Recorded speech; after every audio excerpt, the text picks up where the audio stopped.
Good evening, respected members and my dear professional colleague. Namaskar to all of you and a very warm welcome to this special webinar session organized by HR branch of NIRC of ICI. I hope I am audible to all clear. I am Rajesh Yag, Secretary HR branch NIRC ICI, and it gives me immense pleasure to host today's session.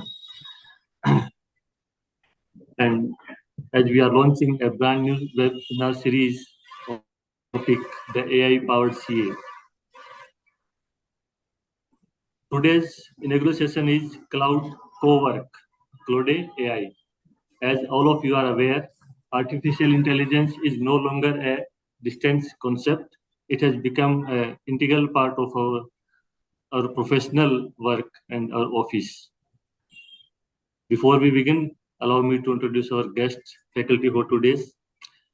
We are honored to have with us CA Pradeep Tayal, and I firmly believe all of you know them, a distinguished member from our own Hisar region, who will be sharing his knowledge and practical insight on Claude AI and how it can be effectively used by chartered accountants in their day-to-day professional work. I would also extend my sincere gratitude to CA Ajay Goyalji, Chairman of our Hisar branch, for his constant guidance and support in making this new initiative possible, and to the entire managing committee for their continuous encouragement.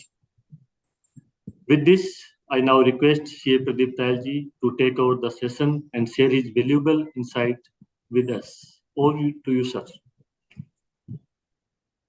Good evening, all. Chairman of the branch, Ajay Goyalji, and other office bearers, Rajesh ji. First of all, thank you so much for inviting me to speak on my loved topic, which I like the most, artificial intelligence. So all of you know that I have been in practice, in traditional practice in a tier 3 city like Hisar. And due to my passion on artificial intelligence, I have been working day and night to devise new solutions for chartered accountants, because as a traditional practice I have faced many challenges, and I always dreamt of that which can do the things like a magic. And thanks to AI, जैसे ही AI आया है उससे ये चीजें इतनी आसान हो गई हैं, और मैं इसके अंदर ऑटोमेशन बिल्ड भी करता हूं। और क्योंकि as a CA I am a domain expert of accounting, so मैं इसी के अंदर ही अपना सारा जो अपना डोमेन एक्सपर्टीज है वो एआई के साथ हम कैसे अपने वर्क फ्लोज को आसान कर सकते हैं सीएज के लिए एज ए सीए, तो मैं उसी के ऊपर काम करता हूँ। As requested by the branch that we should start a webinar series on artificial intelligence, it's a very great step by the branch. And this is the need of the hour that we all must be AI powered CA now. Gone are the days when we used to adopt traditional methods, traditional practices of doing the things. Now all of us must have artificial intelligence as our main assistant in our offices. इसी इसी इसी कड़ी में सबसे पहले मुझे जो लगा, क्योंकि अभी जुलाई का महीना चल रहा है और आईटीआर फाइलिंग का सीजन है, तो जैसे जो भी मैं ऑफिस में अपने चैलेंजेस फेस करता हूँ, जो भी वर्क फ्लोज देखता हूँ कि उनको कैसे हम ठीक कर सकते हैं, कैसे हम ऑटोमेट कर सकते हैं, तो उसके ऊपर थोड़ा सा टाइम लगा के उसको बनाने की कोशिश करता हूँ। ऑल्दो एआई भी अभी कह सकते हैं उतना एडवांस्ड नहीं है, उतना एक्यूरेट नहीं है जितना ये समय के साथ हो जाएगा। इसी तरीके से जो वर्क फ्लोज मैं डिजाइन करता हूँ या एज ए सीए कोई भी करता है, या एआई के ऊपर जो भी काम कर रहा है हमारे डोमेन में, वो भी अभी एलिमेंट्री स्टेज पे है, इवॉल्विंग स्टेज पे है। लेकिन एक आइडिया जब आ जाता है तो हम उसको धीरे धीरे करके रिफाइन करते जाते हैं, और एक समय ऐसा आ जाएगा कि जब हमारी लाइफ इन चीजों को लेके बहुत आसान हो जाएंगी। जो बड़ी हमारा टाइम कंज्यूम कर लेती थी चीजें, वो सब हम इजीली हैंडल कर पाएंगे। इसी कड़ी में मैं वैसे तो मुझे, क्योंकि ऑडियंस हर तरह की है हमारी, ऐसी भी है जो एआई को बहुत अच्छे से यूज कर रही है। हमारे जो अभी जितने भी मेंबर्स यहाँ पे प्रेजेंट हैं उनमें बहुत से ऐसे हैं जो एआई को बहुत अच्छे से यूज कर रहे हैं। और ऐसे मेंबर्स भी हैं जिन्होंने सिर्फ सुना है एआई के बारे में, लेकिन वो उतने कंफर्टेबल नहीं है एआई के साथ काम करने के लिए। तो प्रैक्टिकली तो क्या होना चाहिए कि कुछ पहले थ्योरेटिकल चीजें डिस्कस होनी चाहिए कि एआई है क्या, कैसे काम करता है, और फिर उसके बाद हमें प्रैक्टिकल वर्कफ्लो पे आना चाहिए। लेकिन क्योंकि आईटीआर का सीजन चल रहा है तो मैंने सोचा कि मैं कोई ना कोई प्रैक्टिकल वर्कफ्लो आपके साथ डिस्कस करूं, जिससे आ, कुछ जो मेंबर्स ऑलरेडी यूज कर रहे हैं, जो अब यूज करना शुरू करेंगे, वो भी उसके साथ बेनिफिट उठा सकें। तो राजेश जी, ये ठीक रहेगा या मुझे कुछ पहले 10-15 मिनट ब्रीफ करना चाहिए एआई के बारे में, या मैं सीधा अपना वर्कफ्लो जो मैंने डिजाइन वैसे किया तो है सर जैसे सब जानते हैं एआई से सब वेल वेस्ड हैं, और अपने यहाँ 3 बैच ऑलरेडी हो चुके हैं एआई पे। So but it is good if we can start with just basic introduction, so that okay. एक लाइन लेंथ भूमिका बन जाएगी अपने सेमिनार्स के regarding. Yes yes yes yes. For that I request our branch chairman Ajay ji too. नहीं, इसमें I think Pradeep ji, हमने जब ये वेबिनार लॉन्च किया है तो कुछ ना कुछ जैसे 8-10 जितनी भी सीरीज बनाई होगी तो उसको हमने डिफाइन किया होगा, हर सीरीज में हम ये काम जैसे ऐसे ऐसे इसको डिस्कस जी करेंगे। जी जी जी तो जो जो इस सीरीज का टॉपिक है जी। तो हम उसी तक रेस्ट्रिक्ट करते हैं इसको। हाँ, बात आपकी बिल्कुल सही है सर, लेकिन क्योंकि ये फर्स्ट एपिसोड है और हम्म। हम ये माने कि सभी मेंबर्स एक लेवल पे नहीं हो सकते हैं एआई को लेके, तो कई बार ऐसा होता है कि मानो मैंने बीच में से किया, मैंने कोई वर्कफ्लो ऐसा शुरू किया, उनको थोड़े से बेसिक्स अगर समझ नहीं है तो वो हो सकता है उसके साथ कोप अप ना कर पाए। और क्योंकि इसके अंदर मैंने टाइम को इतना रखा है, क्योंकि राजेश से मेरी डिस्कस हुई थी कि इसका टाइम कितना रखा जाना चाहिए, तो टाइम उतना रखा जाना चाहिए जिसमें सभी को, किसी को बोरियत ना फील हो, एंगेजिंग हो। तो मैंने कहा था कि 1 घंटा मैक्सिमम है। हाँ, सफिशियंट है हाँ, 1 घंटा, ठीक है। 1 घंटा सफिशियंट है, लेकिन जब मैं हम्म। प्रैक्टिकल वर्कफ्लो दिखाने लगूंगा तो उसमें थोड़ा सा टाइम लग सकता है। और मैं चाहूंगा कि जो मैंने प्रॉम्प्ट बनाए हैं, जो मैंने इंस्ट्रक्शंस बनाई हैं एआई के लिए, वो मैं थोड़ी सी एक बार गो थ्रू हूं यहाँ पे, सबको दिखाऊं ताकि उनको पता चले। तो मैं बस 5 से 10 मिनट लूंगा, और फिर मैंने जो, क्योंकि जुलाई का महीना है, आईटीआर का सीजन है, तो उसी के ऊपर मैंने एक यूज केस बनाया है, तो उसको डिस्कस और कर हम कर लेते हैं, ठीक है। और we can take the views from the members who have joined this webinar. Anyone quick has quick. Any specific yes, quick. Observation?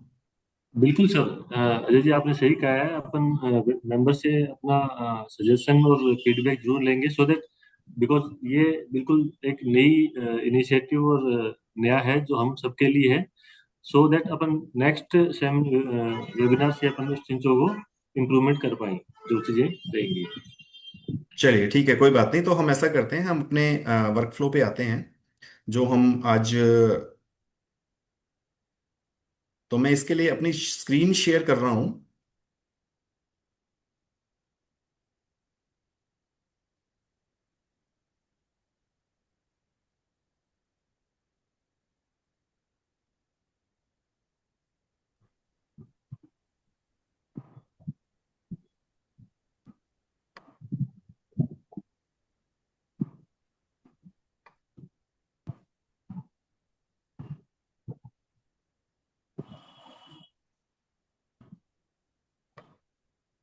So hope my screen is visible now.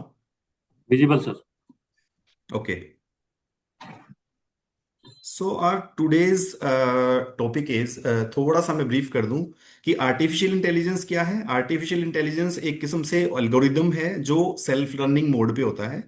जैसे जैसे हम उसके साथ इंटरेक्ट करते हैं, वो डेटाबेस को store करता जाता है, हमारी इंस्ट्रक्शंस को समझता जाता है, अपने आप को रिफाइन करता जाता है। एक नॉर्मल सॉफ्टवेयर में और एआई में क्या फर्क है?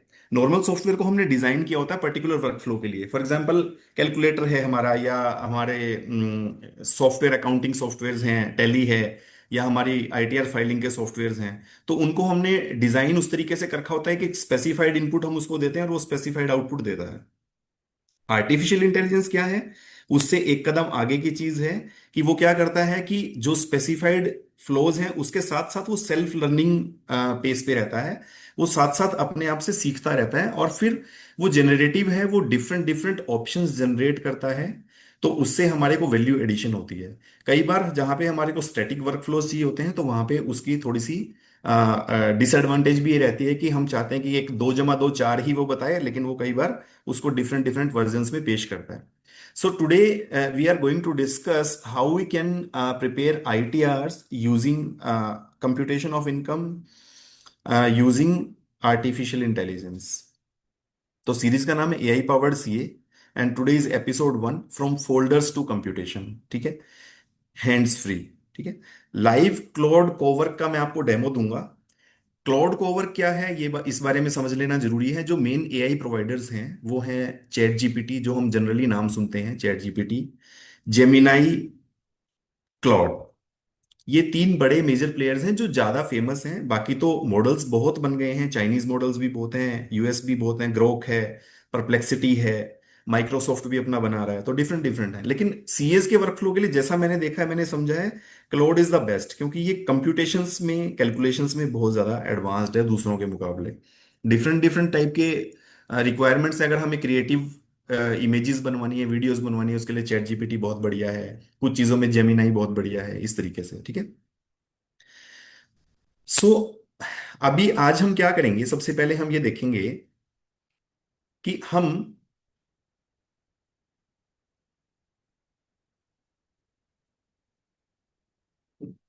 हम्म,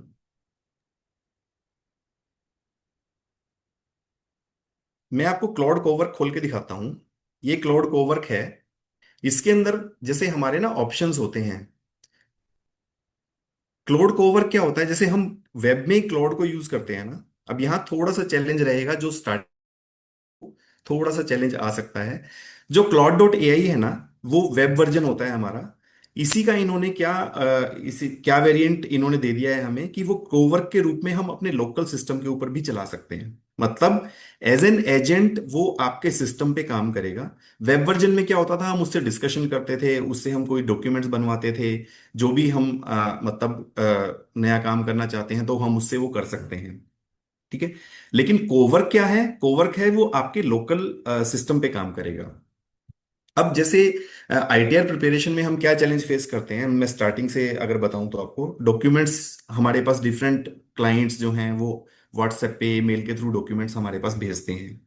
वो डॉक्यूमेंट्स को हमारे को स्पेसिफाइड क्लाइंट के फोल्डर्स में सेव करना होता है. तो हम क्या करते हैं कि हर एक क्लाइंट का अलग से फोल्डर बनाते हैं, ईयर वाइज फोल्डर बनाते हैं, और उस फोल्डर के अंदर वो डॉक्यूमेंट्स को हम सेव करते जाते हैं. तो मैं सबसे पहले आपको बताऊंगा कि वो हम फोल्डर्स कैसे बना सकते हैं. तो ये मैंने क्लाउड कोड, जो क्लाउड कोवर्क है, वो मैंने यहाँ पे खोला हुआ है. और यहाँ पे मैं प्रोजेक्ट्स में जाऊंगा सबसे पहले. और मुझे क्या करना है इसके अंदर, कि जैसे ITR फाइलिंग मेरे लिए एक प्रोजेक्ट है, टैक्स ऑडिट मेरे लिए प्रोजेक्ट है, ROC फाइलिंग प्रोजेक्ट है, स्टेच्यूटरी ऑडिट एक प्रोजेक्ट है. तो डिफरेंट तरीके के मेरे प्रोजेक्ट्स हैं जिसके ऊपर मुझे काम करना है, अपने लोकल सिस्टम पे काम करना है. और वेब वर्जन की क्या लिमिटेशन है, कि उसके अंदर हम स्पेसिफाइड नंबर ऑफ डॉक्यूमेंट्स या स्पेसिफाइड MB के डॉक्यूमेंट्स ही हम अपलोड कर सकते हैं. लेकिन कोवर क्या करेगा, आपका कितना भी हैवी फोल्डर, उसके अंदर कितने भी डॉक्यूमेंट्स हो, वो लोकली आपके यहाँ आके काम कर रहा है. उसको ऐसे समझिए कि एक तो हम किसी को अपने मतलब हम क्लाइंट को अपने ऑफिस में बुलाएं, और एक हम क्लाइंट के ऑफिस में चले जाएं जहां पे उसका सारा डेटा रहता है. जैसे हम बैंक ऑडिट पे जाते हैं, तो बैंक ऑडिट में क्या होता है कि बैंक का सारा डेटा हमारे को वहीं पे अवेलेबल हो जाता है. तो हम चले जाते हैं. सारा डेटा अगर हम बैंक का यहाँ मंगवाएंगे तो वो पॉसिबल नहीं होता हमारे ऑफिस में काम करना. ठीक है. तो एक हम सबसे पहले मैं ये बताऊंगा कि हम इंस्टेंटली हम उनके फोल्डर्स कैसे क्रिएट कर सकते हैं क्लाइंट्स के. उसके लिए मैंने एक लिस्ट बनाई है.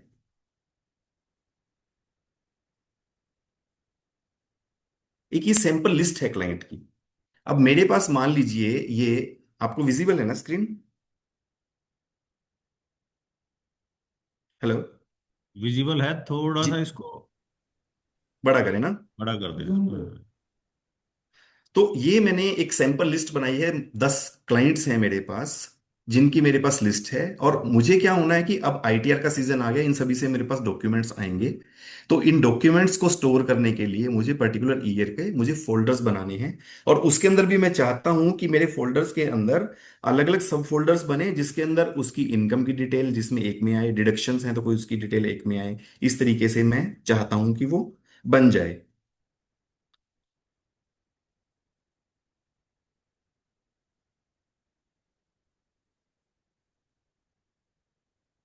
तो एक तो हमारे पास तरीका है कि हम एक्सेल के अंदर विजुअल बेसिक कोड क्रिएट कर सकते हैं, जो कि हमारे को ये फोल्डर्स क्रिएट करने में हेल्प कर सकता है।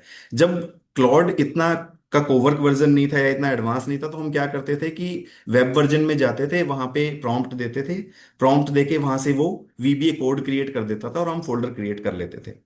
एक्सेल को वो रन जब जब हम रन करेंगे ना, तो वो फोल्डर्स क्रिएट कर देगा। वो प्रैक्टिकली मैं करके दिखा दूंगा बाद में आपको। लेकिन अभी के लिए मैं कोवर्क से क्या करवा रहा हूँ, मैं कोवर्क से ये काम करवा रहा हूँ, और वो मैं आपको दिखाता हूँ कैसे।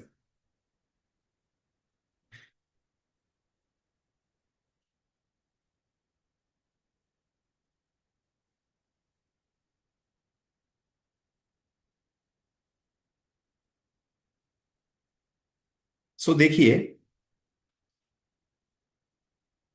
इसकी सबसे बड़ी खास बात क्या है एआई की, कि कोई भी कोडिंग में कितना ही अच्छा है नहीं है, उसको कंप्यूटर कितना प्रोग्राम्स सॉफ्टवेयर्स कितने अच्छे चलाने आते हैं नहीं आते हैं, लेकिन वो इजीली एआई से काम करवा सकता है, प्रोग्राम्स भी बनवा सकता है, और अपने तरीके से उसको इंस्ट्रक्शन देके उससे एग्जीक्यूट करवा सकता है।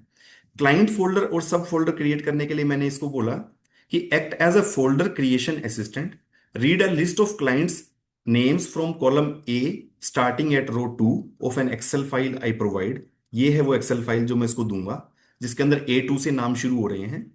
और in a base location that I specify, create one folder for each client name. Inside every client folder, create these four subfolders. अब मैं बता रहा हूं कि हर एक क्लाइंट का फोल्डर बना दो, उसके अंदर ये personal details, income details, saving details, other details, इनके आप सब फोल्डर्स बना देना। Before creating each folder, remove any trailing dots. ये नाम के लिए होता है कि जैसे मान लो प्राइवेट लिमिटेड में हम एलटीडी करके डॉट लगा देते हैं, तो नाम अगर नाम के अंदर कोई लास्ट में डॉट आता है तो उसका फोल्डर सही तरीके से ओपन नहीं होता, तो वो इंस्ट्रक्शन इसको मैंने दी है। और स्किप ब्लैंक रोज, अगर इस एक्सेल में कोई ब्लैंक रो है तो वो स्किप कर दे। और एनी एग्जैक्ट डुप्लीकेट क्लाइंट का नाम अगर है इसी लिस्ट के अंदर, सेम क्लाइंट का नाम 2 बार आ रहा है, तो उसको स्किप कर दे। और अगर ऑलरेडी कोई फोल्डर एग्जिस्ट कर रहा है तो उसको भी स्किप कर दे।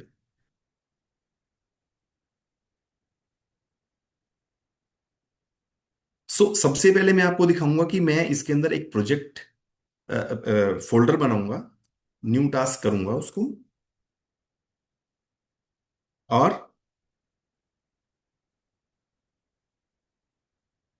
मुझे एक प्रोजेक्ट बनाना है। यहां पे ऑप्शन होता है नीचे, देखिए मैंने यहाँ पे क्लाउड कोवर्क में न्यू टास्क लिया, और यहाँ पे प्रोजेक्ट या फोल्डर का ऑप्शन है नीचे। मैं इसको यहाँ पे करता हूँ क्रिएट न्यू प्रोजेक्ट। अब मैं क्रिएट न्यू प्रोजेक्ट करूंगा क्योंकि मेरा पर्पज है यहाँ पे मुझे आईटीआर फाइलिंग का बनाना है। तो मैं इसका न्यू प्रोजेक्ट क्रिएट करूंगा। उस प्रोजेक्ट का नाम क्या रखूंगा, for example income tax returns रख देता हूँ। अब जो मैंने आपको बताया, जो फोल्डर क्रिएट करवाऊंगा ना, मैं इसी के अंदर करवाऊंगा। मैं पहले एक बार प्रोजेक्ट क्रिएट कर रहा हूं क्योंकि मेरा मेन पर्पज है कि मुझे आईटीआर के लिए एक एनवायरनमेंट क्रिएट करना है जहां पे मैं इजीली काम कर सकूं। अब ये कह रहे हैं कि नाम आपने रख दिया, किस प्रोजेक्ट के ऊपर आप काम कर रहे हो, क्या आप इसके साथ क्या अचीव करना चाहते हो। तो फिर मुझे मुझे इसको बताना पड़ेगा कि मुझे क्या करना है। वो मैं इसको ऑब्जेक्टिव ऑफ द प्रोजेक्ट में यहां पे डाल देता हूं। ये क्या ऑब्जेक्टिव है, this project is for preparing income tax return of clients for assessment year 26-27. For this purpose, separate subfolders will be created for clients with their respective name और codes। हम कोड भी रख सकते हैं, और अ, उनके नाम के साथ भी कर सकते हैं। और मैं इसको यहाँ पे मैं इसको ऐड फोल्डर कर सकता हूं। ऐड फोल्डर करने से क्या होगा कि जो मैंने मेन आईटीआर का फोल्डर बनाया है, फिर ये हमेशा ये जो प्रोजेक्ट बन जाएगा ना, ये प्रोजेक्ट हमेशा उसी के ऊपर काम करेगा। यहां पे जैसे मैं, ये मुझे सेलेक्ट करने के लिए बोलता है, और मैं आईटीआरस करके मैंने एक फोल्डर ऑलरेडी डेस्कटॉप पे बना रखा है, मैं इसको उसका रेफरेंस दे देता हूं। ठीक है, लोकल फोल्डर है मेरा जो डेस्कटॉप पे है, और उसका नाम, ये तो इसकी लोकेशन है और ये इसका नाम है, तो नाम इसने सेम कॉपी कर लिया। मैं चाहूं तो इसको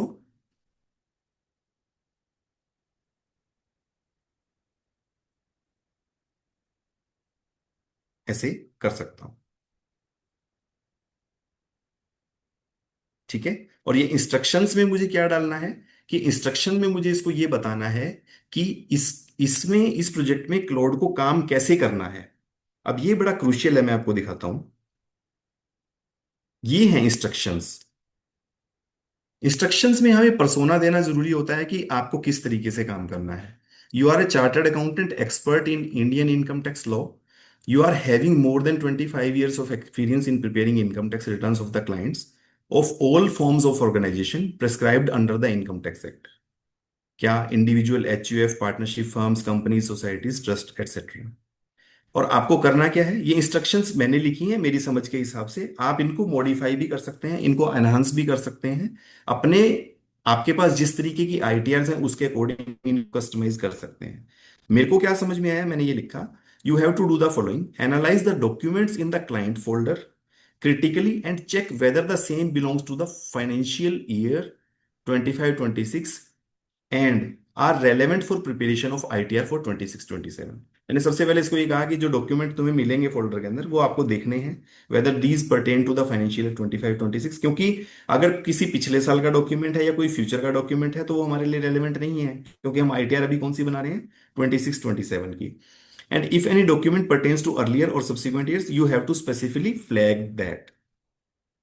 Where files documents having multiple several pages are there in client folder, you have to critically analyze each and every page of the file।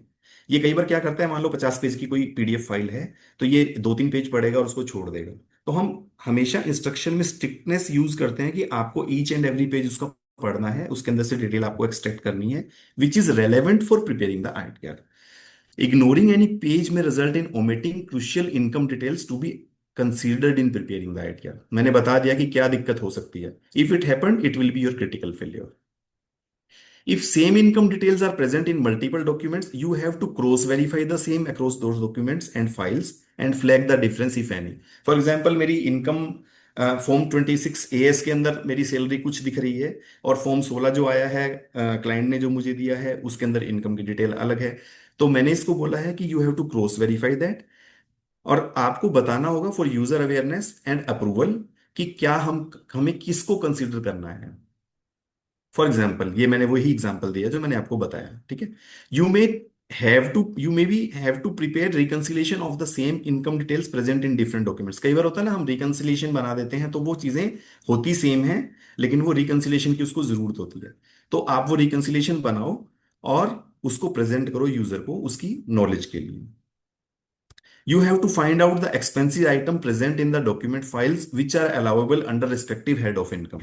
क्योंकि आईटीआर जब हम प्रिपेयर करेंगे तो डिफरेंट एक्सपेंसेस हैं, जैसे रेंट के अंदर हम 30% की छूट ले लेते हैं, अदर सोर्सेज के अंदर भी हम एक्सपेंसेस की छूट लेते हैं, कैपिटल गेन में सर्टेन एक्सपेंसेस की छूट है। तो उस तरीके से आपको वो कंसीडर करना है उस relevant respective head of income के अगेंस्ट, और उसकी अलाउबिलिटी के लिए उसको कंसीडर करना है उस इनकम के against. ITR are to be prepared by applying the provisions as per income tax law applicable for 26-27 which are relevant for the incomes identified from documents। जो डॉक्यूमेंट से इनकम की डिटेल आप निकालेंगे, उनको, उनकी जो आपकी आईटीआर प्रिपेयर करोगे, आप कंप्यूटेशन प्रिपेयर करोगे, वो 26-27 के लिए असेसमेंट ईयर के लिए जो एप्लीकेबल इनकम टैक्स लॉ के प्रोविजंस हैं उनको कंसीडर करके बनाना है। और वो आपको कहाँ से, वो प्रोविजंस कहाँ से लेने हैं, देखिए इसमें क्या होता है कि क्लाउड की एक जनरल ट्रेनिंग नॉलेज होती है। जनरल ट्रेनिंग नॉलेज में क्या होता है कि वो जो उसको जब उसको ट्रेंड किया गया है तो उसको Indian income tax law, GST law सब पढ़ाया गया है, लेकिन वो उसके लिए एज ए जनरल नॉलेज है। अब यहाँ हम प्रोजेक्ट में कैसे यूज करेंगे उसको? हम इनकम टैक्स एक्ट और इनकम टैक्स रूल्स और अगर और कोई other documents if we want to upload, हम यहाँ पे एज अ नॉलेज बेस उनको अपलोड करेंगे, ठीक है। For applicable provisions, you have to refer to the Income Tax Act rules and other documents available in the knowledge base। ये जो knowledge base है ना, ये knowledge base हम create करेंगे, ठीक है। If you are not able to find relevant provisions or information from these files, then you have to use your training knowledge and also search for the same on open web। फिर आप open web पे जाके भी search कर सकते हैं। Separate client chat sessions will be created for preparing ITRs of each client। However, while working on any particular client, you find out that similar working has also been done for any other client in another chat session। You have to refer to that working and apply the same in current working only if the same is exactly relevant for current working। थोड़ा सा highly technical है ये, मैं आपको समझा देता हूँ। जब प्रैक्टिकल वर्कफ्लो हम देखेंगे तो वहां ज्यादा अच्छे से समझ में आएगा। ये जो प्रोजेक्ट मेरा बन जाएगा ना, इसके अंदर मैं हर एक क्लाइंट के लिए अलग अलग चैट सेशंस कर सकता हूँ क्लाउड के साथ। जैसे अलग अलग चैट जीपीटी में होता है तो हम अलग अलग चैट सेशंस बनाते हैं ना, इसी तरीके से इसके अंदर भी एक एक सिंगल प्रोजेक्ट के अंदर हम अलग अलग चैट सेशंस क्रिएट कर सकते हैं डिफरेंट डिफरेंट क्लाइंट्स के लिए। और इसका फायदा क्या होता है कि एक क्लाइंट में मान लीजिए हमने कोई शेयर्स की कैलकुलेशन करी और उसके लिए काफी उसके साथ आइट्रेशंस करनी पड़ी, काफी बार उससे बात करनी पड़ी, फिर एक हम फाइनल एक ड्राफ्ट के ऊपर पहुंच गए। तो फिर हम क्लोड को जब किसी दूसरे क्लाइंट के लिए सेम वर्किंग कर रहे हैं ना, तो हम उसको बता सकते हैं कि आपने जो ए क्लाइंट के लिए किया था सेम वर्किंग आपको करनी है यहां पे भी। तो ये इजीली समझ जाता है, उसके बाद उतनी आइट्रेशंस करने की उसके साथ जरूरत नहीं पड़ती। फिर आपको जब आपने कैलकुलेशन कर ली तो आपको उसकी क्रॉस चेक वेरिफिकेशन करनी है कि वो एक्यूरेट है कि कंप्लीट है कि नहीं है। और you have to present the output in the form of computation of income showing incomes under head of income prescribed under Income Tax Act। You have to show the working under each head in brief, income receipts and allowable expenses। However, where the working is detailed due to several line items, you have to present the same as footnote by properly referencing the same with the relevant income head। मतलब जो आप computation of income बनाओगे वो आपको income की जो income tax act में heads prescribed हैं, salary, business and profession, income from house property, other sources, उनके अंडर ही दिखानी है और रेलेवेंट नोट्स के साथ दिखानी है। लास्ट में एक strict instruction, your response must be to the point and highly professional. Missing any file document present in the clients folder will be your critical fail. ये सारी जो प्रोजेक्ट इंस्ट्रक्शंस हैं वो मैंने इतनी डिटेल में पढ़ के आप लोगों को क्यों सुनाई है? हो सकता है थोड़ा सा मोनोटोनस हो जाए वो, लेकिन इसलिए जरूरी है कि जब हम एआई के साथ काम करते हैं ना, तो ये चीज बहुत जरूरी हो जाती है कि हम उसको पाथ दें, उसका उसका तरीका बताएं कि उसको काम कैसे करना है, उसको स्पेसिफिक इंस्ट्रक्शंस दें। टेकन फॉर ग्रांटेड ना लें कि वो तो समझदार है ही, वो तो कर ही देगा। और हमारे जो रिजल्ट्स कई बार जो हमारे मन मुताबिक रिजल्ट्स नहीं आते, वो उसका कारण यही होता है कि हमारी इंस्ट्रक्शंस में कहीं ना कहीं कमी होती है। जो मैंने ये इंस्ट्रक्शंस बनाई हैं ये भी कोई जरूरी नहीं है कि पर्टिकुलर किसी सीए के वर्कफ्लो के लिए कंप्लीट हो। उसको हो सकता है कोई स्पेसिफाइड नेचर की इनकम हो उसकी आईटीआरस में, उसके क्लाइंट्स की आईटीआरस में, तो उसको उसके लिए स्पेसिफिक इंस्ट्रक्शन यहाँ पे डालनी भी पड़ सकती है। तो मैंने ये जनरल इंस्ट्रक्शंस बनाई हैं। तो हम क्या करते हैं कि यहां पे वो इंस्ट्रक्शंस को हम पेस्ट कर देते हैं।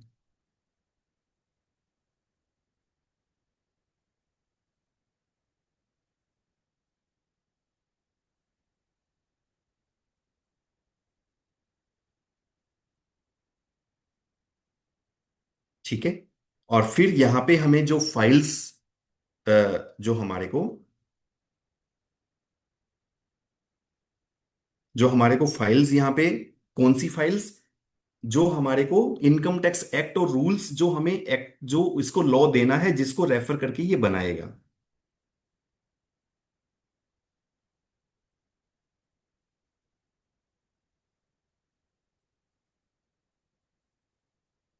ये दो फाइल्स मैंने इनको इनकम टैक्स एक्ट जो लेटेस्ट है और रूल्स है ये मैंने वेबसाइट से डाउनलोड कर लिया और मैंने ये प्रोजेक्ट बना दिया। अब देखिए ये क्या हो गया, ये आई टी आर्स करके एक प्रोजेक्ट बन गया है। ये मेरा जो फोल्डर है यहाँ पे मैं दिखा देता हूं आपको।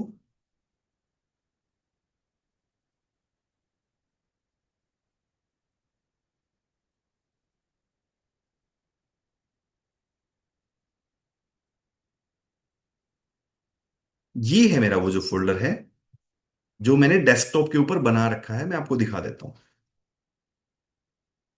ये आईटीआर्स करके मैंने एक फोल्डर बनाया हुआ है अपने डेस्कटॉप पे।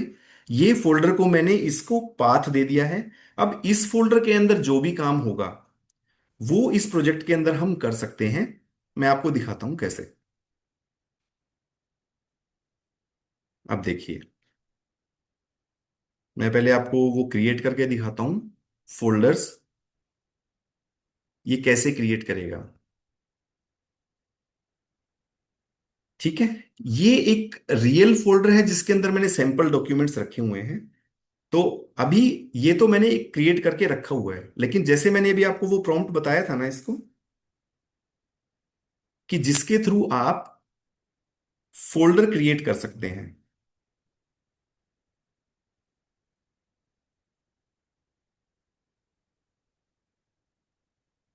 इन्हें इन्हें base location that I specify, ये देखिए, यहां पे बेस लोकेशन में क्या स्पेसिफाई करूंगा,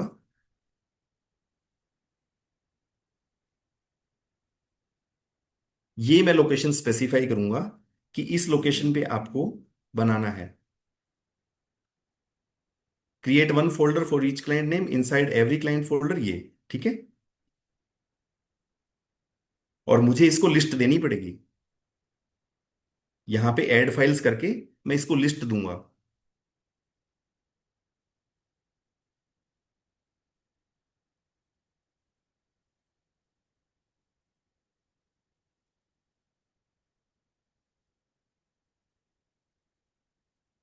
ये वो क्लाइंट लिस्ट थी। होप आप सभी को समझ तो आ रहा है ना। तो ये देखो, नेम ऑफ एसएससी है इसमें, और ये क्लाइंट्स के नाम है। ठीक है, अब मैं इसको ये प्रॉम्प्ट दूंगा।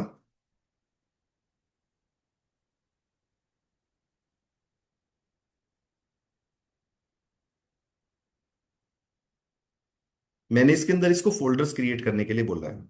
लेट्स सी ये क्या करता है।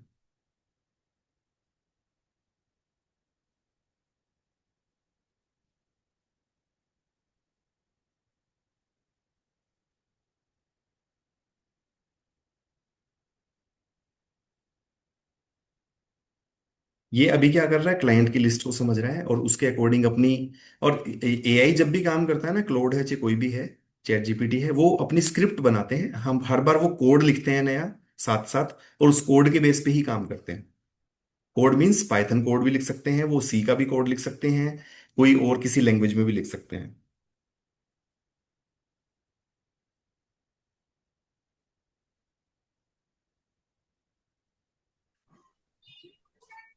And meanwhile, you can check the query box also yes if yes. relevant.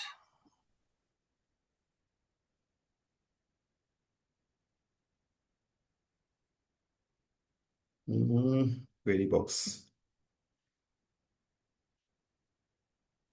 Just a minute. Actually queries में अलग से हैंडल कर लूँ तो ज्यादा बेटर रहेगा, क्योंकि कोई नहीं सर, क्योंकि ज्यादा सिर्फ आई थिंक एक क्वेरी ही आई हुई थी, और बाकी लास्ट में अपना क्वेरी सेशन तो रहेगा ही 15 मिनट का, तो अपन 10 मिनट में उसमें कर सकते हैं। जी जी। ये सो अंकित ने पूछा है कि weather it is compatible in free version और पेड वर्जन। तो ये पेड वर्जन में ही काम करता है जी, फ्री वर्जन में कुछ भी काम नहीं करता है। ठीक है, और अब क्योंकि हम इतने एडवांसमेंट पे आ गए हैं, तो मतलब हमें फ्री का सोचना नहीं चाहिए, मतलब हमें पेड वर्जन पे ही जाना है। फ्री दो चार प्रॉम्प्ट में काम करेगा, उसके बाद काम नहीं करेगा। और मैं कहता हूँ इससे बढ़िया, इससे सस्ता तो आपको असिस्टेंट मिल ही नहीं सकता। फॉर एग्जाम्पल, मतलब 2,000 रुपया पर मंथ, 2,000 रुपया पर मंथ से तो ज्यादा स्टाइपेंड ये इंस्टीट्यूट ने जो प्रेस्क्राइब कर रखा है एक आर्टिकल के लिए। तो 2,000 रुपया पर मंथ क्या है, कुछ भी नहीं है। और ये मैक्स नहीं है, ये आप उसके अंदर भी कर सकते हैं, अपने प्रो प्लान के अंदर भी कर सकते हैं। वैसे मेरे पास तो मैक्स प्लान है, लेकिन वैसे आप प्रो प्लान के अंदर भी इसको कर सकते हैं। और जी, एक ने पूछा है कि हम इंस्ट्रक्शंस भी क्लाउड से लिखवा सकते हैं क्या? बिल्कुल लिखवा सकते हैं, कोई दिक्कत नहीं है। लेकिन क्लाउड से इंस्ट्रक्शन आप लिखवाएंगे तो जो आपके मन की बातें हैं, सबसे पहले जो आप एज ए डोमेन एक्सपर्ट समझते हैं, वो क्लाउड उतना अच्छे से नहीं समझता है। तो आपको पहले रफ वर्जन अपने आप से लिखना चाहिए, उसको रिफाइन करने के लिए आप बोल सकते हैं। अब जैसे मैं आज आपको बताऊं ना, मैंने ये जो इंस्ट्रक्शंस लिखी हैं, मैंने इसको लिखने में काफी टाइम लगाया है। फॉर एग्जाम्पल मेरा हो सकता है 3-4 घंटे लग गए हम, लेकिन वो एक बार लगने हैं, उसके बाद हम उसको रिफाइन करवा सकते हैं। ठीक है। ये जो प्रॉम्प्ट्स की फाइल है, इंस्ट्रक्शंस की फाइल है, वो श्योरली मैं ग्रुप के अंदर जरूर शेयर कर दूंगा, तो सभी उसको एज इट इज यूज कर सकते हैं या अपने हिसाब से कस्टमाइज भी कर सकते हैं, उसमें कोई चैलेंज नहीं है। ठीक है। सो ये थोड़ा सा स्लो काम कर रहा है, शायद कनेक्टिविटी का इशू हो सकता है। तो मैं आपको उसके साथ साथ जो ये जब फोल्डर क्रिएट कर देगा ना, तो उसके बाद मुझे आगे किसके ऊपर काम करना है वो मैं आपको दिखा देता हूँ। ये देखिए, ये जैसे मैंने वो फोल्डर्स डिलीट किए थे ना, वो सारे फोल्डर्स यहाँ पे वो बना देगा। अब यहाँ पे एक क्लाइंट की मैंने इंफॉर्मेशन रखी है आईटीआर बनाने के लिए, मैं साथ साथ आपको दिखा देता हूँ। ये उसका फॉर्म 16 है। स्क्रीन तो विजिबल है ही सभी को। स्क्रीन तो विजिबल है। यस। यस। तो ये फॉर्म 16 है, मैंने हाइड कर दी उसकी सेंसिटिव इंफॉर्मेशन। ये सबसे बड़ा चैलेंज होता है, इसके ऊपर हम लास्ट में डिस्कशन करेंगे। क्योंकि एआई से जब आप काम करा रहे हो, चाहे आप वेब वर्जन में काम कर रहे हो, चाहे आप अपने सिस्टम में काम करा रहे हो, means you are handing over the data to third party. ठीक है, उसके बारे वो एक अलग ही अपने आप में टॉपिक है, उसके ऊपर हम बात करेंगे। ठीक है। तो ये जो सेंसिटिव इंफॉर्मेशन एक बार के लिए मैंने हाइड कर दी है, ये उनका फॉर्म 16 है जिसके अंदर इनकम की डिटेल है। ठीक है। और उसकी सैलरी की डिटेल है। और जो डॉक्यूमेंट्स हैं उसके अंदर ये इनकी शेयर्स की स्टेटमेंट है। ये इनकी शेयर्स की स्टेटमेंट है। जीरोधा से इन्होंने जो शेयर्स की डीलिंग की है वो है। उसी की फर्दर डिटेल्स की एक टैक्स पीएनएल करके एक स्टेटमेंट हो रहा है जिसके अंदर डिटेल्ड ट्रेड्स हैं। ठीक है।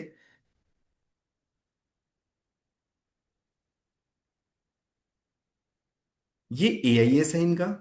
मैं सारे डॉक्यूमेंट्स आपको खोल के दिखा देता हूं, वैसे खोलने की जरूरत नहीं है, एआईएस टीआईएस सबके देखे ही हुए हैं, कोई खास बात नहीं है।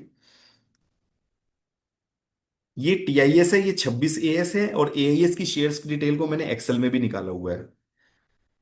और ये पिछले साल की इसकी कंप्यूटेशन है, मैंने रेफरेंस के लिए रखी है, ताकि एआई को थोड़ा रेफरेंस रहे कि इसकी पास्ट डिटेल्स क्या हैं।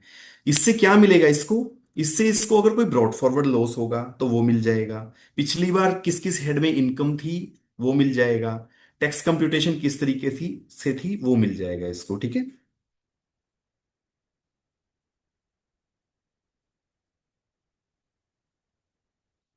सो ये सारे डॉक्यूमेंट्स हैं। नॉर्मली जो हमारे पास इस सीजन में आईटीआर्स के लिए डॉक्यूमेंट्स आते हैं यही होते हैं, जिसमें शेयर्स का काम किया होता है, सैलरी होती है, इंटरेस्ट इनकम होती है। तो हम इसके बेस पे ही इसकी आईटीआर प्रिपेयर करेंगे, कंप्यूटेशन प्रिपेयर करेंगे। वैसे तो जो कंप्यूटेक्स है या कोई और दूसरे सॉफ्टवेयर्स हैं, वो भी इतने एफिशिएंट हैं कि वो इनकम को डायरेक्टली इंपोर्ट कर लेते हैं, लेकिन हम सभी जानते हैं कि बहुत सी जगह पे डिफरेंसेस होते हैं।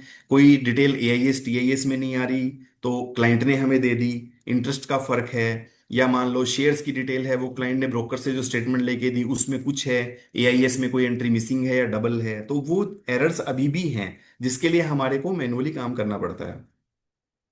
तो वो सारा काम हमारा एआई हमें करके दे देगा।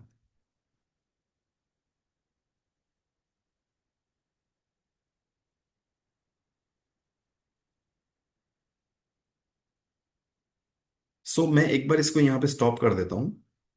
ये इस काम में इसको थोड़ा सा ज्यादा समय लग गया, लेकिन यहाँ पे जैसे मैं दिखा देता हूँ ये फोल्डर्स कैसे क्रिएट करेगा। जैसे ये आपने ये ये जो फोल्डर्स आप देख रहे हैं ना, इस तरीके से ये फोल्डर्स क्रिएट कर देगा सारे उसके अंदर। ठीक है। अब ये एबीसी सिंह आईटीआर जो है, ये है इसके ऊपर जिसपे हमें काम करना है। ठीक है। तो हम प्रोजेक्ट के पास चलते हैं।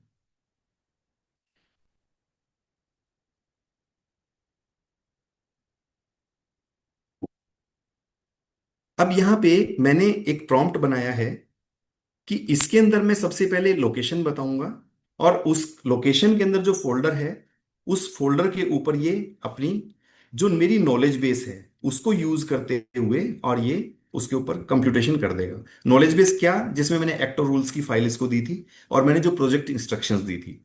अब उसका बहुत हमें बेनिफिट मिलने वाला है, क्योंकि अगर हम नॉर्मल क्लाउड के साथ ये काम करेंगे तो वो उतनी एफिशिएंटली नहीं करेगा जितना एज ए स्पेसिफिक प्रोजेक्ट के अंदर करेगा। तो मैं अभी उसको रेफरेंस देता हूं। मैंने उसके लिए जो प्रॉम्प्ट लिखा है ये है।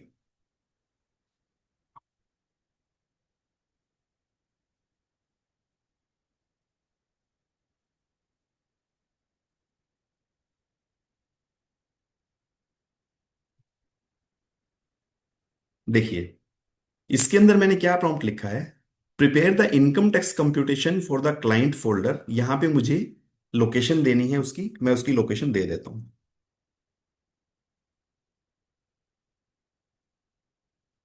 ये उसकी लोकेशन है।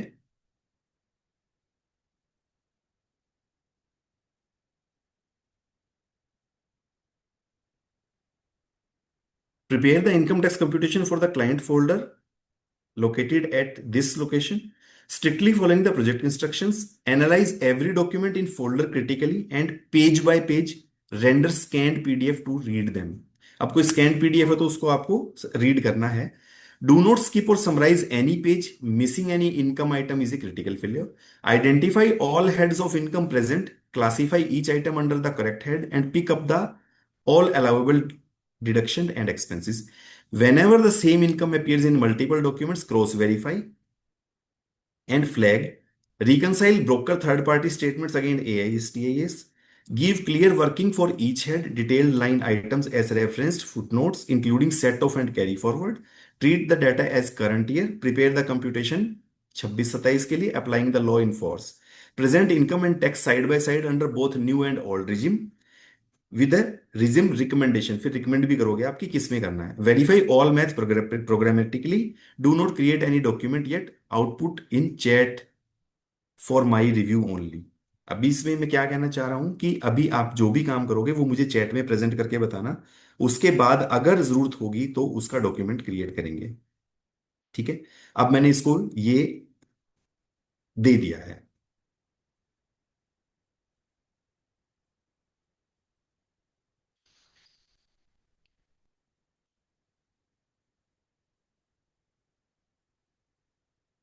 अब इसके ऊपर ये वर्किंग में टाइम लगाएगा, क्योंकि ये सारे डॉक्यूमेंट्स को पढ़ेगा और फिर उसके बाद ये अपना रिजल्ट आपको निकाल के देगा। तो ये सारी जो वर्किंग करेगा ना, क्योंकि अपना समय ज्यादा ना जाए इसके लिए मैंने ये वर्किंग पहले से यही प्रॉम्प्ट के थ्रू ये वर्किंग की हुई है, तो वो मैं वर्किंग आपको दिखा देता हूं। ये देखिए, इसके अंदर मैंने इसको दिया था ये, और इसने ये कंप्यूटेशन मुझे बना के दी थी, क्योंकि उसमें वो 4 से 5 मिनट का टाइम लेगा। तो उसी दौरान हम ये चीज डिस्कस कर लेते हैं। ठीक है, तो इसने सबसे पहले क्या किया, डॉक्यूमेंट्स सारे इसने एक्सट्रैक्ट करे कि उस फोल्डर के अंदर क्या क्या डॉक्यूमेंट्स हैं। फिर इसने मुझे बताया कि ये डॉक्यूमेंट्स पिछले साल से रिलेटेड हैं। ये मैंने जानबूझ के पिछले साल के डॉक्यूमेंट्स रखे थे, 24-25 के, फाइनेंशियल ईयर 24-25 के। तो इसने, क्योंकि मैंने इंस्ट्रक्शन दी थी कि करंट ईयर के डॉक्यूमेंट्स होने चाहिए, तो इसने फ्लैग कर दिया उस चीज को। लेकिन फिर मैंने कहा कि नहीं, आप इसको कंसीडर करके असेसमेंट ईयर 26-27 के डॉक्यूमेंट मान के इसकी कैलकुलेशन करके दिखाओ मुझे। ठीक है, तो इसने फिर वो ऐसे सारे पीडीएफ स्कैन करके, डेटा एक्सट्रैक्ट करके, और वो सारी इनकम की डिटेल्स क्रॉस वेरीफाई करके इन इसने मुझे प्रेजेंट किया। Form 16 B, form 16 part B से इंफॉर्मेशन इसने निकाली, 26 से इसने इंफॉर्मेशन निकाली। इस सारी इंफॉर्मेशन निकाल के इसने मुझे देखिए ऐसे प्रेजेंट करी। क्रॉस वेरिफिकेशन रिकंसिलेशन के लिए इसने मुझे बताया कि आपकी जो सैलरी है फॉर्म 16 के अंदर, 26 एस के अंदर, एआईएस के अंदर, टीआईएस के अंदर सब जगह सेम है। अगर कहीं डिफरेंस होता तो ये मुझे रिकंसाइल करने की कोशिश करता, और अगर रिकंसिलेशन में फेल होता तो फिर ये अपनी रिकमेंडेशन देता कि कहाँ डिफरेंस है और हमें कौन सी कंसिडर करनी चाहिए। डिविडेंड की फिगर से देखिए, इसने 26 एएस से जो निकाली वो 6338 है, और जो एआईएस से और टीआईएस से निकाली वो ये इंफॉर्मेशन है। तो इसने कौन सी अडॉप्ट कर ली? 8,251 की फिगर अडॉप्ट कर ली। देखिए मैं आपको वेरीफाई करवाता हूं।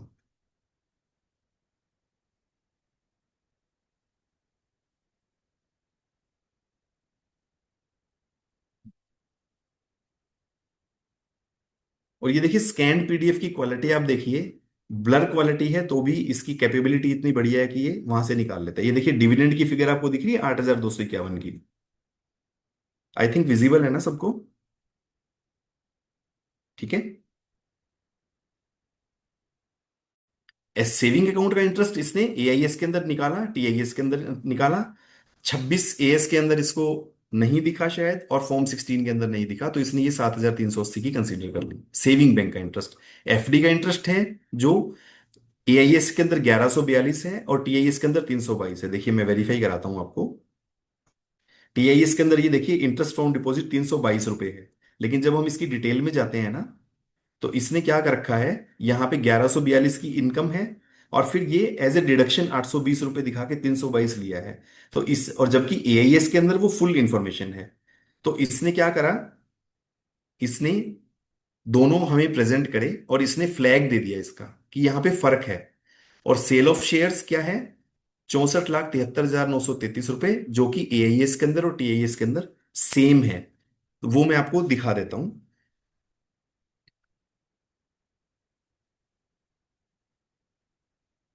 ये एआईएस की मैंने एक्सेल के अंदर शेयर्स की डिटेल निकाल के रखी थी, तो ये सेल अमाउंट है। ये देखिए 64,73,933 की अमाउंट है, जो कि इसने कंसीडर करी है यहाँ पे। ये एक्सट्रैक्ट करी है इसने एआईएस टीआईएस से। टीआईएस में भी दिखाऊंगा मैं आपको, ये अमाउंट वेरीफाई हो जाएगी।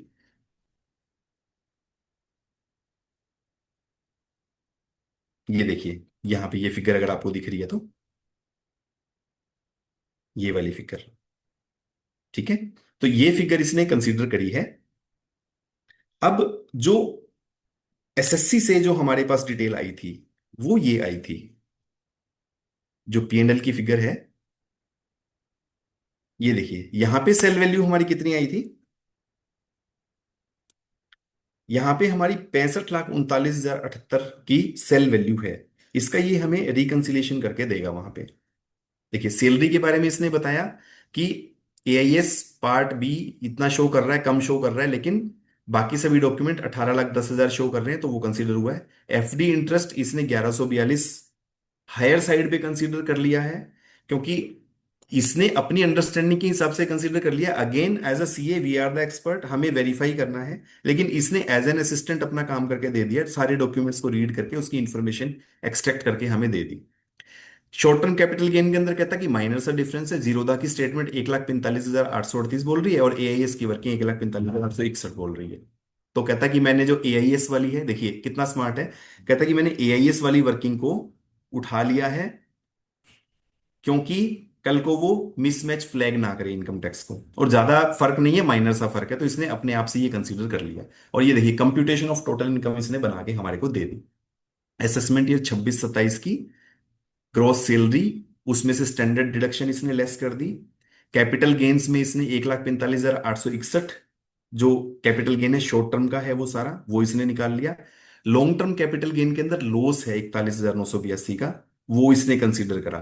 ठीक है। डिविडेंड वही जो उसने ऊपर दिया था, इंटरेस्ट सेविंग बैंक अकाउंट का और एफडी का जो इसने दिया था वो सारा कंसीडर किया इसने, और इसने ग्रोस टोटल इनकम बना दी।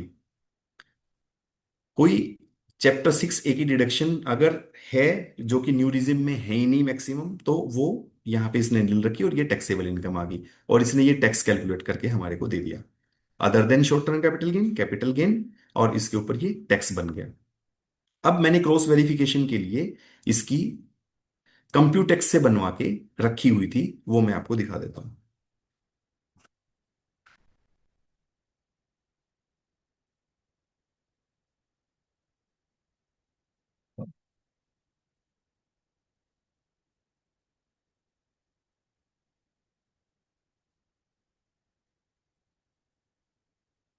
देखिए वही एग्जैक्टली जो फिगर्स हैं वो मैचिंग हैं, मतलब इसने सिंगल शॉट में ही कितना बढ़िया काम करके दिया है। मैं आपको मैच करवा देता हूं। देखिए यहाँ पे 18,10,342 की फिगर इसने ली और स्टैंडर्ड डिडक्शन ली। सेम मेरा यहाँ पे है 1810, और इसके अंदर से लेस करके। ये स्पेक्यूलेशन बिजनेस का लॉस है जो कि मेरा कैरी फॉरवर्ड होगा, क्योंकि ये स्पेक्यूलेशन इनकम के अगेंस्ट ही सेट होगा।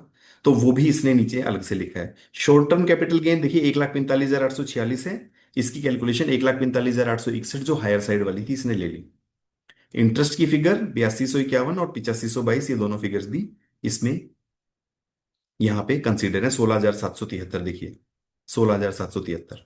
अब शॉर्ट टर्म लॉन्ग टर्म का एक कैपिटल लॉस आ रहा है हमारा 43,605 का, जो कि एआईएस टीआईएस के अंदर रिफ्लेक्ट नहीं हो रहा है। जो एआईएस टीआईएस के अंदर है, जो शेयर की स्टेटमेंट क्लाइंट ने दी है उसके अंदर रिफ्लेक्ट नहीं हो रहा है। वो मैं आपको अलग से दिखा देता हूं।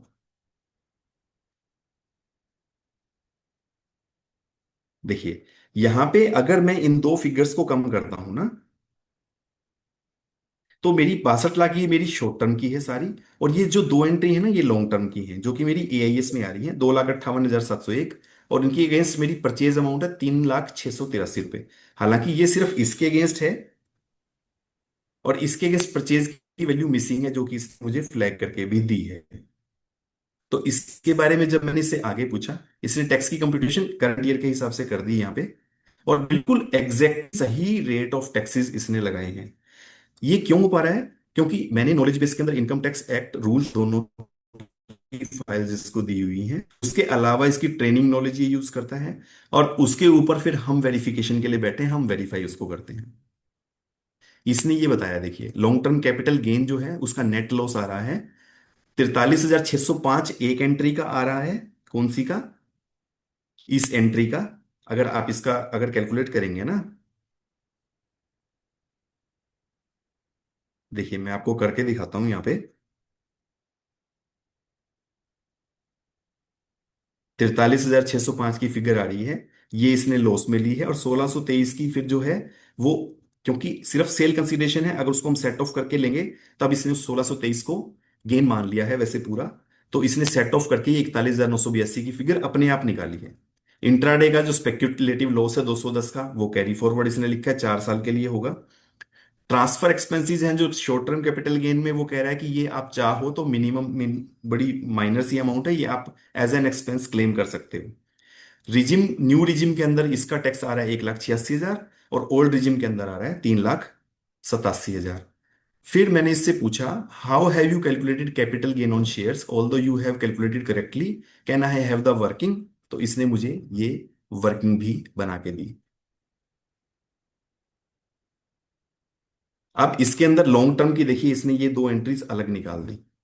क्या सोर्स क्या है? एआईएस, एआईएस शेयर डिटेल जो मैंने फाइल रखी थी वो, उसमें से इसने निकाली। जबकि जो क्लाइंट ने शेयर्स की दी थी उसके अंदर वो लॉन्ग टर्म की एंट्रीज नहीं थी। मैं आपको दिखा देता हूं।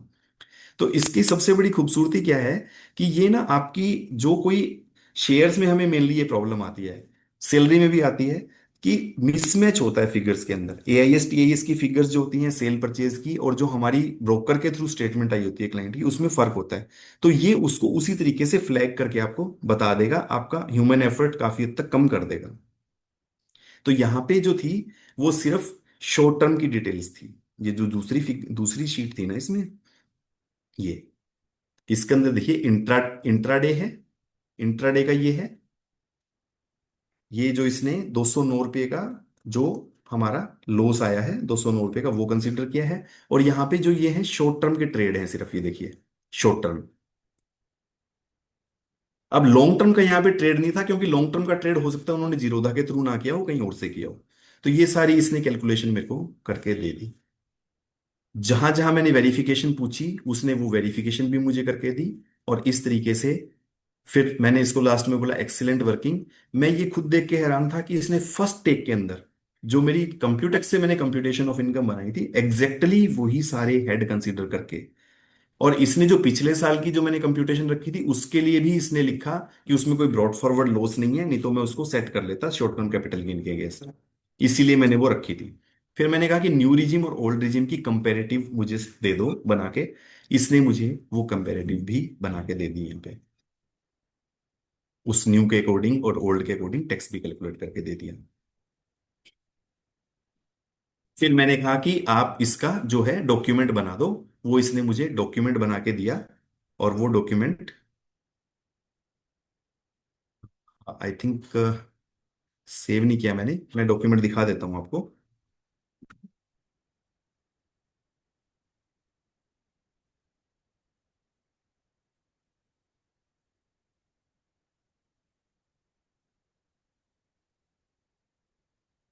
वो हट गया यहाँ से। ये एक बड़ा बढ़िया इसने डॉक्यूमेंट भी मुझे बना के दिया, जो कि हम क्लाइंट के साथ भी शेयर कर सकते हैं। तो कहने का मतलब ये है कि एआई का यूज करके हम जो हमारी जो डिफिकल्ट टास्क हैं, जैसे कैलकुलेशंस का है, कंप्यूटेशन बनाने का है, क्लाइंट के डॉक्यूमेंट्स को रीड करने का है, जैसे हमने एक फोल्डर क्रिएट करके और उसके अंदर ये सारे डॉक्यूमेंट रख दिए और उसके ऊपर क्लाउड कोवर्क को रन कर दिया, मतलब हमारे लोकल में लाके उसको रन करवा दिया। वो इतना समझदार है, और हमने उसको प्रोजेक्ट बना के इतना समझदार बना दिया है कि वो एग्जैक्ट कैलकुलेशंस हमें करके दे सकता है। ये आज के लिए मेरा यूज केस था। और इसमें मैं आपको बता भी दूं, ये क्या करता है, फोल्डर को एक्सेस करता है, डॉक्यूमेंट को आइडेंटिफाई कर लेता है, फिगर्स को एक्सट्रैक्ट कर लेता है, रिकंसाइल कर देता है, मैच कर देता है।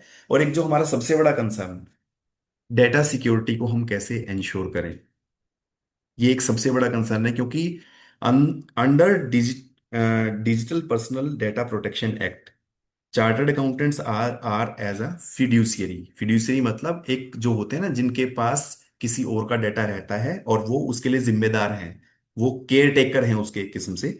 तो वो डाटा हमें लीक नहीं करना है।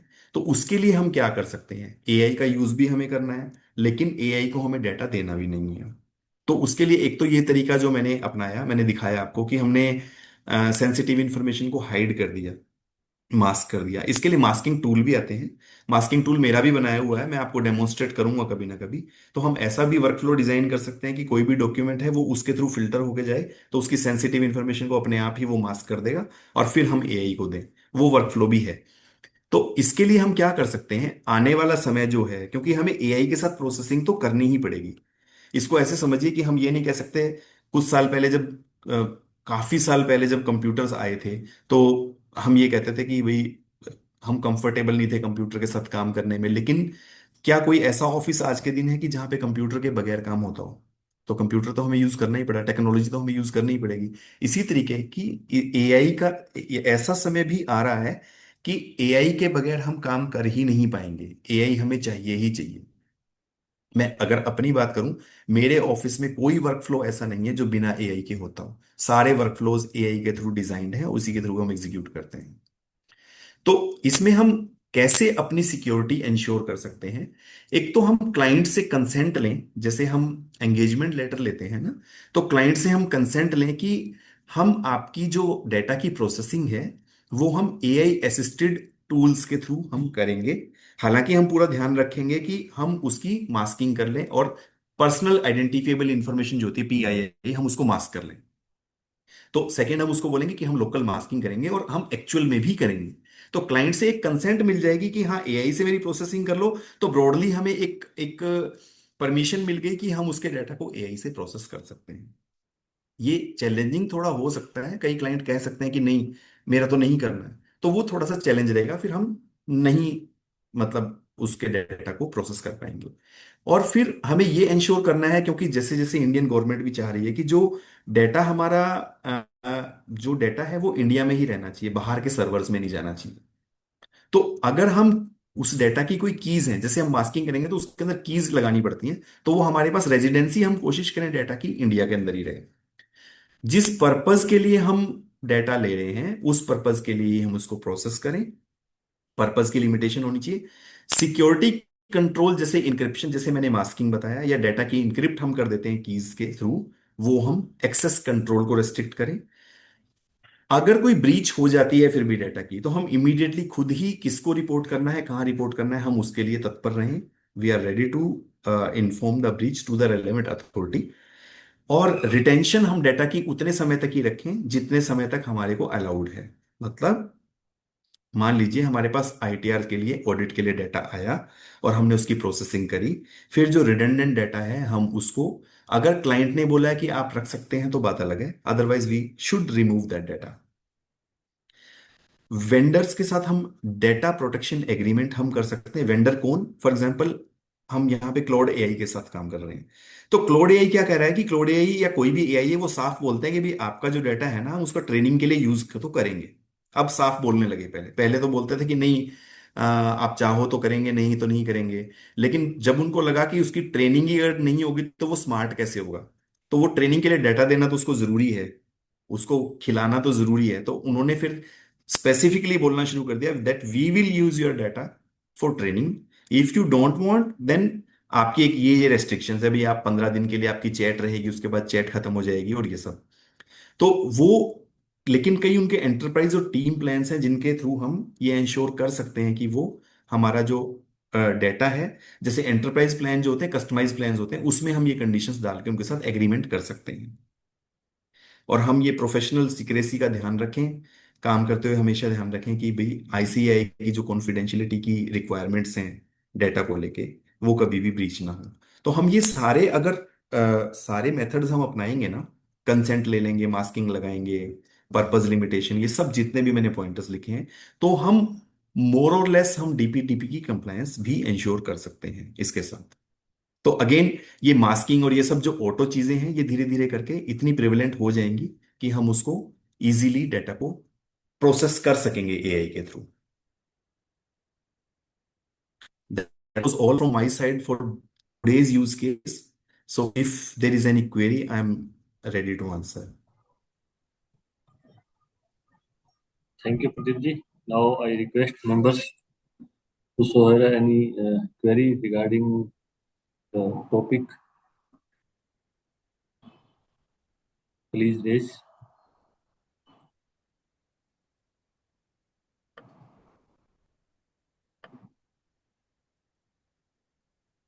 Any query? Sir, can we make a comparison for old and new scheme with? Just a minute.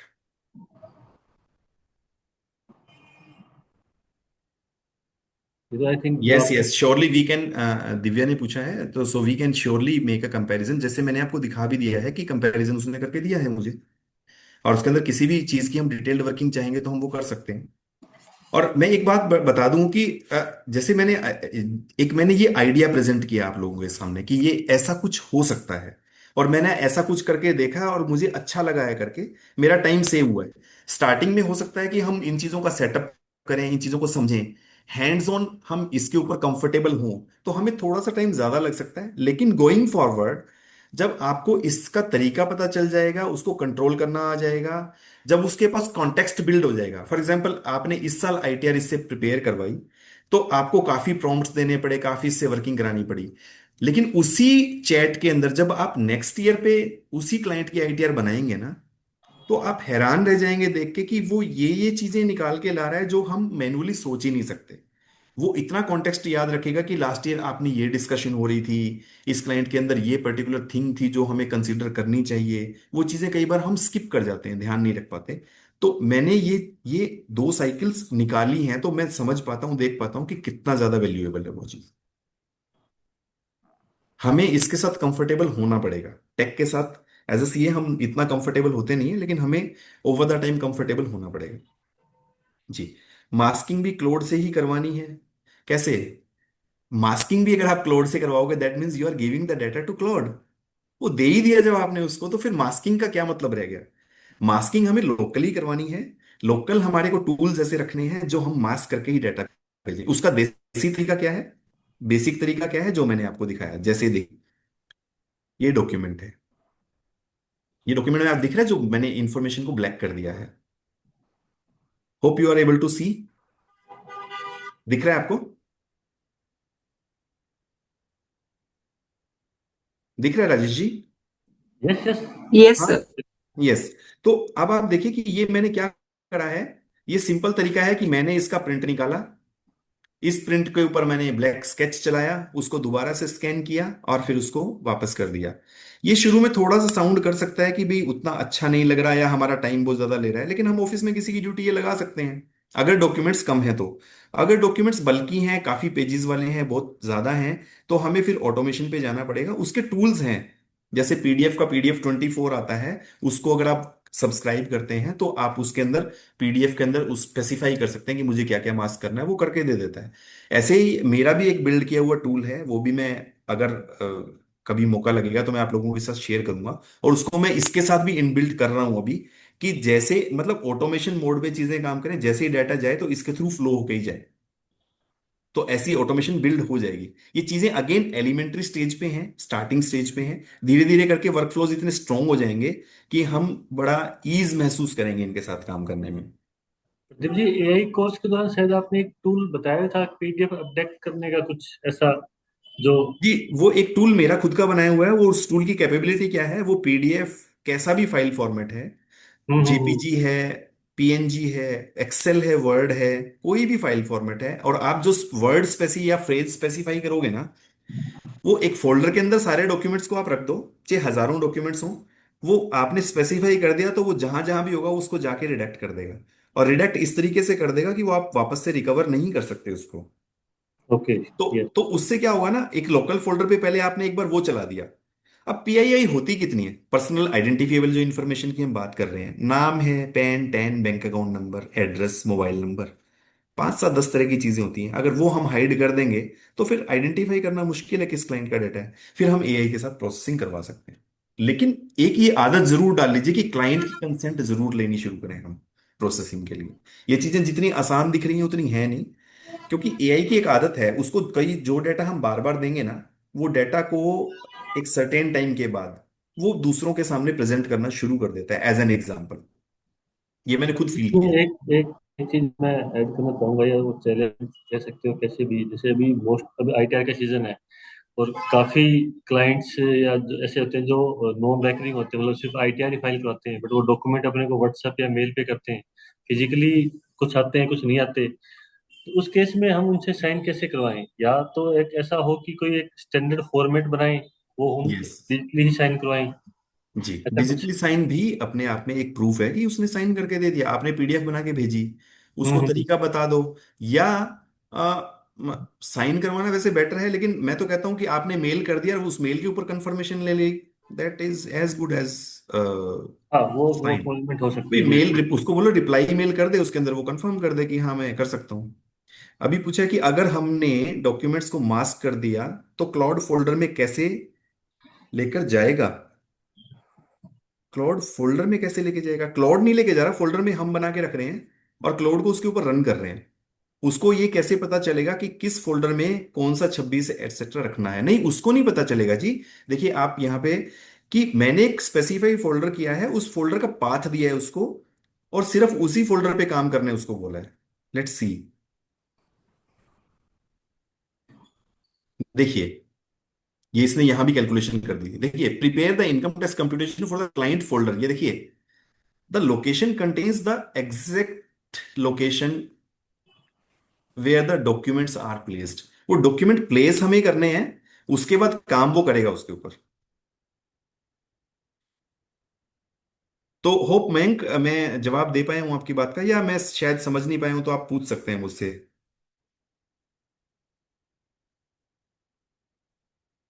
Yes Mayank. Okay, AI can unmask that data too, if we use a separate AI tool to mask the data, it can unmask too.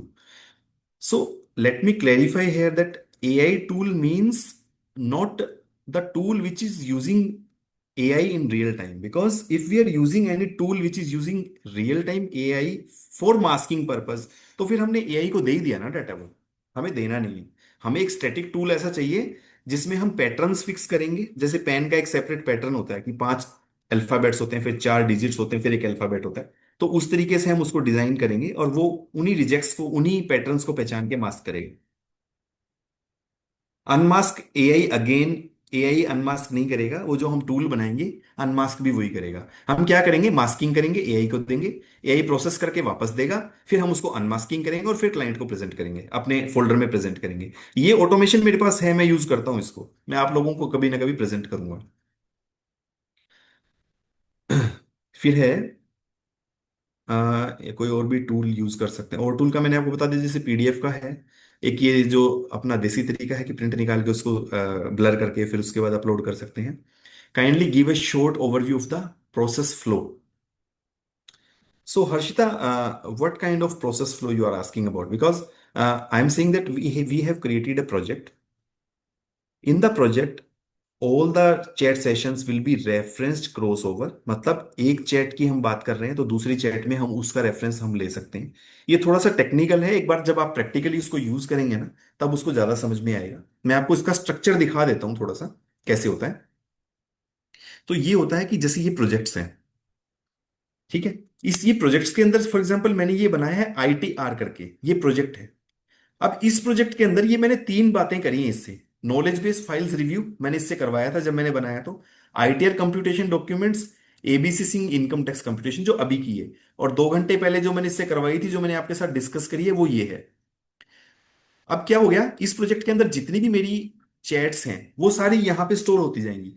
अब मैं मान लो यहां पे इसको ये prompt दूंगा ना, can you list out briefly the discussion we had in this project, including other chat sessions। तो ये फिर आपको यहाँ पे बता देगा कि आपने क्या क्या हमसे बातें की हैं। मतलब अब आप देखिए, ये नई चैट है, इस नई चैट में मैं इसको बता रहा हूं कि मुझे ये बताइए कि हमने जो जो इस प्रोजेक्ट के अंदर जो जो बातें की हैं, वो यहां पे आप मुझे बताइए। तो ये बता देगा कि हमने क्या क्या बात करी। देखिए, ITआर रिलेटेड सेशन जो हमारा था उसको पढ़ूंगा मैं, ये सारा उसको पढ़ के और इसका यहाँ पे बना देगा। क्या, ये जो हमारा प्रोजेक्ट था ना, देखिए ये देखिए चौथी डिस्कशन जो अभी हमने करी वो यहाँ पे आ गई, और ये इन तीनों का एक्सट्रैक्ट निकाल के हमारे को यहाँ पे प्रेजेंट कर देगा। ये इसके ऊपर वर्किंग कर रहा है।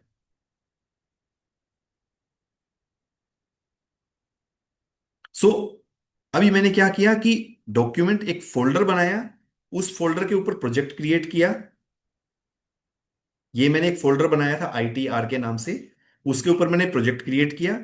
उस प्रोजेक्ट के ऊपर फिर मैंने डिफरेंट डिफरेंट चैट्स करनी शुरू करी हैं।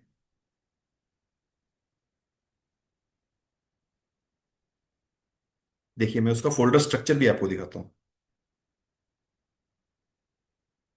देखिए, ये है वो फोल्डर ITR वाला। इसके अंदर देखिए, ये इनकम टैक्स एक्ट और रूल्स जो मैंने उसको पढ़ने के लिए दिए थे, ये मेरे फोल्डर्स क्रिएट करे। एक ये जो फोल्डर है जिसका मैंने यहां से कॉपी करके पाथ दिया था उसको, कि इस फोल्डर के ऊपर काम करना है। होप हर्षिता आपको समझ में आ गया होगा।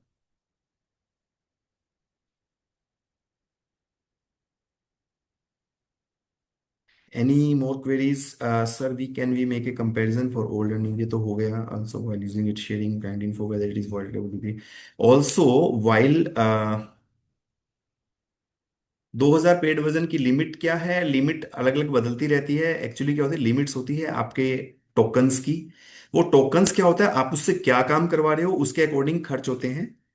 जैसे आप इसको ऐसे समझिए कि जब हम कोई मूवी डाउनलोड करते हैं तो इंटरनेट काफी कंज्यूम होता है हमारा। अगर हम उससे कोई टेक्स्ट लिखवाते हैं, या हम उससे ऊपर सिर्फ गूगल के ऊपर वेब सर्चिंग कर रहे हैं, तो हमारा इंटरनेट कम यूज होते हैं। तो इसी तरीके से आप क्लाउड से काम क्या करवा रहे हो। अब जैसे मैं इससे ये हैवी वर्क करवाता हूँ कि आप डॉक्यूमेंट्स की इंफॉर्मेशन एक्सट्रैक्ट करो, उसके बेस पे फिर उसके अंदर क्या क्या है वो सब आप निकालो, उसकी कंप्यूटेशन बनाओ। तो ये हैवी वर्क फ्लो है जिसके अंदर टोकन्स कंज्यूम ज्यादा होते हैं। तो वो टोकन्स किस काम के लिए यूज हो रहे हैं उसके ऊपर डिपेंड करता है। लेकिन हमारे नॉर्मल सीए वर्क फ्लो के लिए ये 2000 वाला वर्जन मोर देन इनफ है।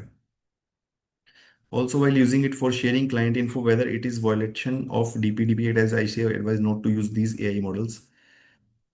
क्लाइंट इंफॉर्मेशन को शेयर करने के लिए हम AI का यूज नहीं करते हैं। नॉर्मली हम यूज करते हैं, जैसे हमने जीमेल पे डॉक्यूमेंट भेज दिए, व्हाट्सएप पे डॉक्यूमेंट भेज दिए।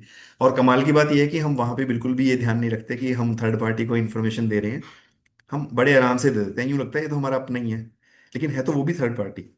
सिर्फ फर्क कितना है कि व्हाट्सएप, जीमेल, ये सब क्या करते हैं, ये रिटर्न में हमारे को कहीं ना कहीं ये टर्म्स एंड कंडीशन जो कि हम पढ़ते नहीं है, कहीं ना कहीं शायद ये होती है कि भाई हम आपका डाटा लीक नहीं करेंगे, हम आपका डाटा मिस यूज नहीं करेंगे, यूज नहीं करेंगे।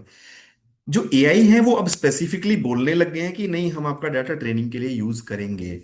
वहीं फर्क आ जाता है थोड़ा सा। अगर जैसे मैंने बोला था ना, वेंडर एग्रीमेंट अगर हम कर लें, जिसके अंदर वो एग्री कर ले कि हाँ भाई मैं शेयर नहीं करूंगा, तो काफी हद तक हम सिक्योर हो सकते हैं। जी।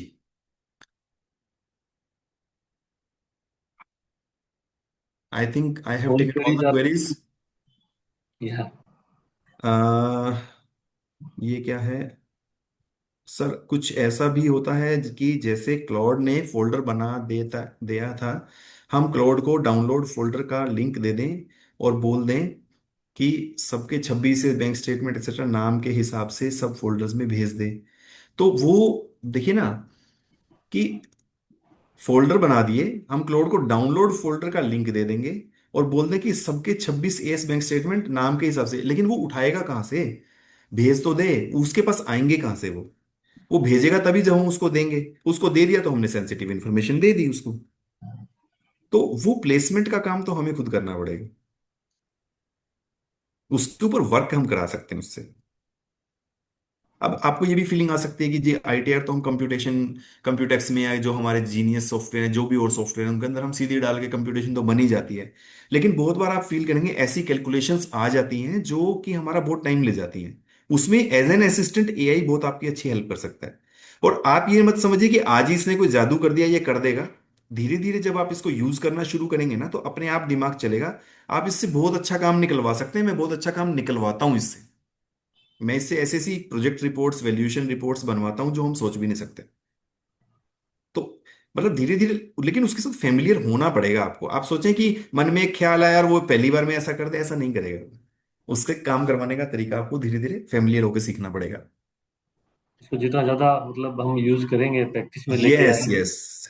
तो उतने ही बेटर ये रिजल्ट देता जाएगा। हम क्या होते हैं ना, हम इतने बेचैन हो जाते हैं कि आज हमने किसी मन में आया कि हमें तो जो सीए लेवल की जो ड्राफ्टिंग है या सीए लेवल की जो कैलकुलेशन की एक्यूरेसी है, वो हमें पहला प्रॉम्प्ट दिया और वो सीधा बना के दे दे। और फिर हम्म, ये बना के दे नहीं पाता, फिर हम कहते हैं यार फिर क्या यूज, तो मैंने कर ही लेता। बिल्कुल। ऑब्वियसली फर्स्ट टाइम जब आप करेंगे तो हो सकता है ये मैनुअल से भी ज्यादा टाइम आपका ले जाए। लेकिन जब आप इसके साथ काम करना सीखेंगे ना, और जब ये भी सीख जाएगा, जब नेक्स्ट टाइम उससे वही काम आप कराएंगे तो वो फटाफट करके देगा। आप एक्सपीरियंस करके देखिए, थोड़ी सी हमारे को पेशेंस रखनी पड़ेगी इसमें। परफेक्शन तो सर देखो एक्सपीरियंस से ही आनी है, चाहे वो यस मैन यस है या यस। मशीन है। और वो आपका ज्ञान आपको ही सीखना पड़ेगा। बिल्कुल सर। इसके अंदर क्लाउड के अंदर इतनी चीजें हैं ना, क्लाउड के अंदर स्किल्स भी बनती हैं, वो मैं आपको सिखाऊंगा अगर आप सेशन नेक्स्ट हम जब भी करेंगे तो उसमें वो भी आएगा। स्किल्स क्या होते हैं कि हमने उसके साथ बातचीत करके एक एक रिजल्ट हासिल कर लिया कि हाँ, काफी मेहनत के बाद हमने को ये रिफाइंड आउटपुट मिल गया। तब हम उसको बोल सकते हैं कि इसकी एक स्किल क्रिएट करो, कि ताकि नेक्स्ट टाइम जब भी मैं इसको यूज करूं, तो मैं आपको सिंपली बोलूंगा कि वो स्किल्स लगाओ अपनी, और उस स्किल्स के हिसाब से काम करो, तो एक्यूरेट करके देगा ये आप। तो with your permission can we conclude sir? Yes yes yes, मैं तो डिस्कशन करता जा आई रहा थिंक हूँ। All the queries are solve out. Yes. So, thank you so much, Pradeep ji, for that truly enlightening and insightful session on Cloud AI and its practical application for Chartered Accountant Office. And I hope uh, this session will bring useful for the members who attending this.